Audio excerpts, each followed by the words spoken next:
When we study Buddhist texts, there's something in Tibetan, we call it Goso Choji, which is like sort of the four purpose of the text, of the teaching. Usually, people don't really pay attention to these because these are sort of very, not that difficult to understand. It's just a category of the purpose of the teaching. But actually, it's really important because the purpose of the teaching or the text or whatever, anything to do with the path,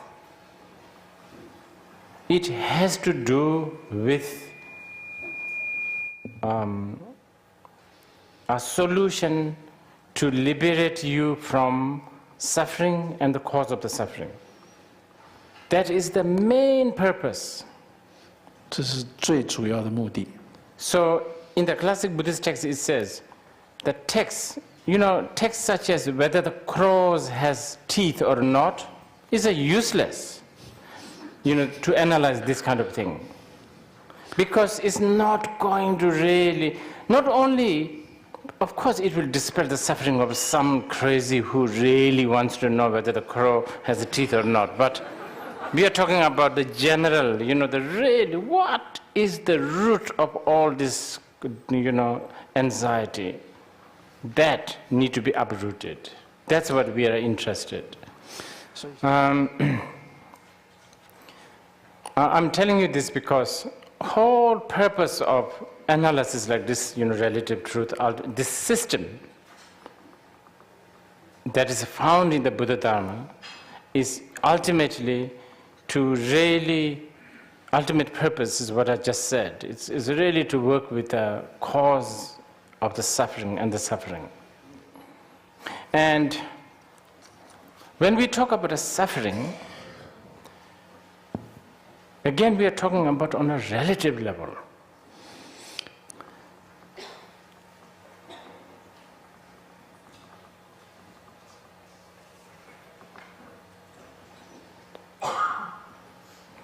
And also the liberation from the suffering, therefore we are talking during the relative level. And when we talk about the suffering, as I spoke this morning, we are really talking about a big pain within a big tripping. Then there, of course, then when the Buddhists, see, their interest is to really get the bottom of what is the suffering and what is the cause of the suffering. And you should consider even the gathering on the Vulture's Peak 2,500 years ago. It is just as important as a G Summit meeting. It was a conference between bodhisattvas, mahasattvas, and the Buddhas. Like, okay, what should we do? There is definitely a problem, cause of a problem. What should we do? That's why they are there for. And these guys,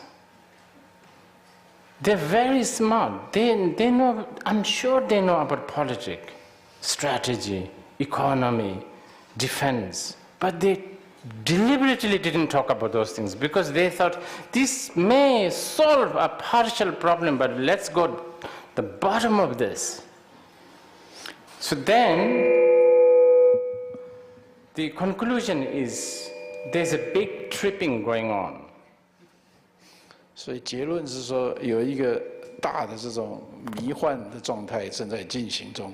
Looking at a 5 transitory collection, there's a big tripping called self, me. And this need to be sorted out, so to speak. So for this, so then they realize that, this information cannot be digested and swallowed by everyone. You have to be really smart. But when we talk about smart, we are not talking about good IQ. We are talking about someone who has who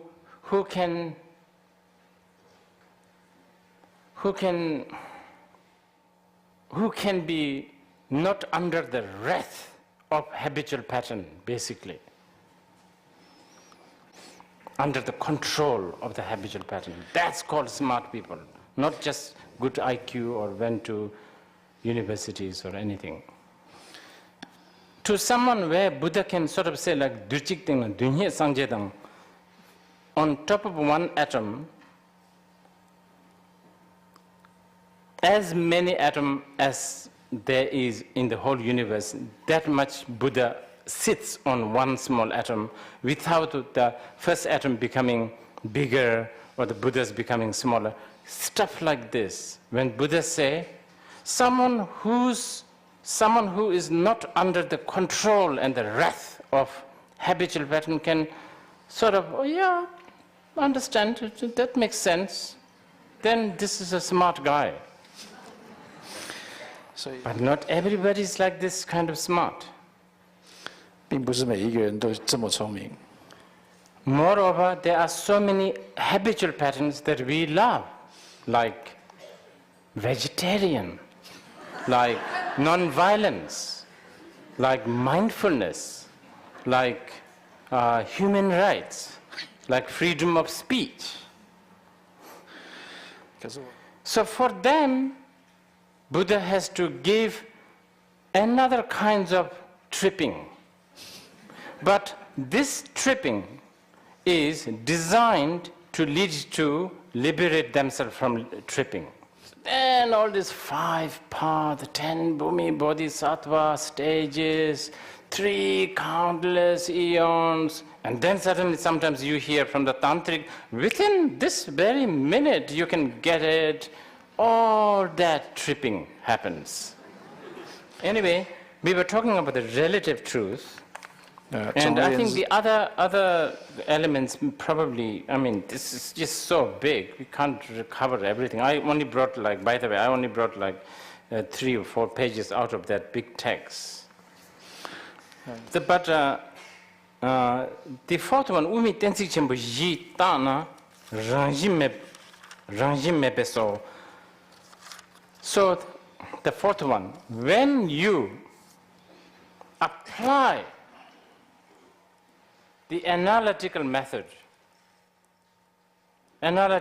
that is supposedly to search for the ultimate truth, and using that analytical system, if you apply that on a relative phenomena, when that relative phenomena disintegrates, when it doesn't stand its with whatever its own color or shape or its character, that is relative.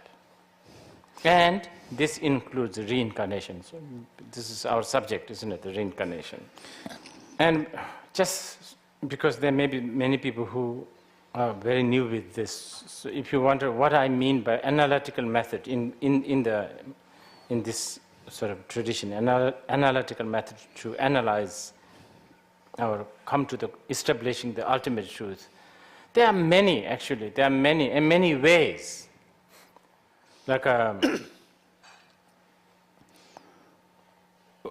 angle, one very popular angle is by analyzing where the genesis of the phenomena, where it come from.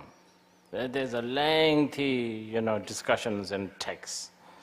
And there's another one that's really, really good, which is actually sort of fading within the Tibetan Buddhist study, which is Baba Viveka's analyzing the ultimate, approaching to the ultimate truth through the analysis of whether through the analysis of the definition of 1 and 2, or 1 and Tade, how do you separate?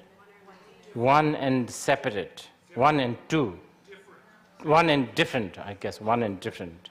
That's a really Baba Viveka, Svatrantika Madhyamika, very sharp. Okay? Now, one thing you need to notice. You remember we were talking about the usable so that's something that has an effect to produce its consequences? Yeah. Causal efficacy. Causal efficacy. Academics are so good with these terms, yeah. What Yes. does that mean? Like something that can produce effect and something that has a purpose, so to speak. Now, this. And remember I said, Buddhists don't really care whether the crows have truth or not, remember? We are really concerned about where the truth, where the suffering comes from and how to deal with that. And for that, reincarnation happened to be usable. This is why I keep, right from the morning I said, I have no argument with, people like, I have no problem with a materialist. I have problem with those who claims they are Buddhist. And then they kind of not include this. This is it's very difficult because, as I said already, you cannot define samsara, cyclic existence. Because when you die, everybody, whether you are a New York hoodlum, whether you are a mountain-dwelling, Kathmandu mountain-dwelling yogi, whether you are a fanatical vegetarian, whether you are a mindfulness fanatic, doesn't matter. When you all die, you will become a part of a flower.